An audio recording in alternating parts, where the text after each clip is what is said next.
The former head of the West German military intelligence has revealed secret details of a 1949 US-German treaty. In his book, The German Card, Gerd-Helmut Komossa accuses America and its allies of deliberately suppressing the nation's sovereignty. Our teaser Katerina Grachova reports from Berlin. Looking around Berlin these days, you wonder if there is anywhere else with so much freedom of expression. 20 years after the wall fell and the most painful wounds have healed, there seems to be no more uncomfortable truths left for Germans. Yet some still manage to come up with hot potatoes. The biggest from the former head of the intelligence service in West Germany. In Gerd-Helmut Komossa's book, The German Card, he claims Germany has until now been controlled by the United States and its allies and was even viewed as a possible target. At a NATO meeting, I realized that a possible plan was for the alliance to hit the largest dam in West Germany with a nuclear bomb. If strikes had taken place, a great number of civilians would have died. The retired general details a secret pact he alleges was signed in 1949 between Germany and the US and will be in force for another 90 years.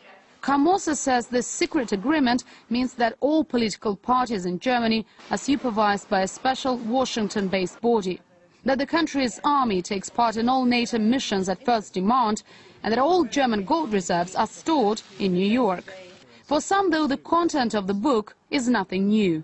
Remember the proposal of Prime Minister Putin to Germany to share with Russia the natural gas trading throughout Europe. It was done a couple of years ago, and German leadership answered this exactly the same way as German leadership answered the Soviet note of 1952, silence.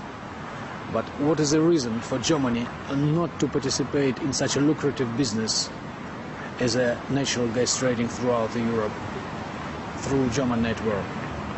Of course, somebody had to advise them not to rush immediately. Surprisingly, it was a small publisher from Austria, not Germany, who first became interested in the script. My personal opinion, it was obviously clear that the Democratic Republic of Germany was not a sovereign country, that it was really under the rule of Soviet Union. And if it comes out that also the Federal Republic of Germany was not a really sovereign country, I think it can change also the discussion about the history a bit.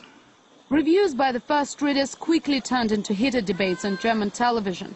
The author was bombarded with criticism for doubting democratic principles brought to the country by the West. As a result, Komossa refused to give any more interviews and has even apologized for some uncomfortable chapters in the book. It's not every day that a chief of intelligence discloses secrets about a political regime. With some good promotion, this book could become a bestseller. But in Germany, its distribution is up against some difficulties. The country's biggest bookshop, Dussmann, which is also a cultural foundation, has refused to sell the book at all. The contents of the book, though, will soon be available to millions more readers. The German Card has recently been translated into Russian. The publisher expects strong sales and believes the most heated debates are yet to come. Katerina Grachova, RT, Berlin.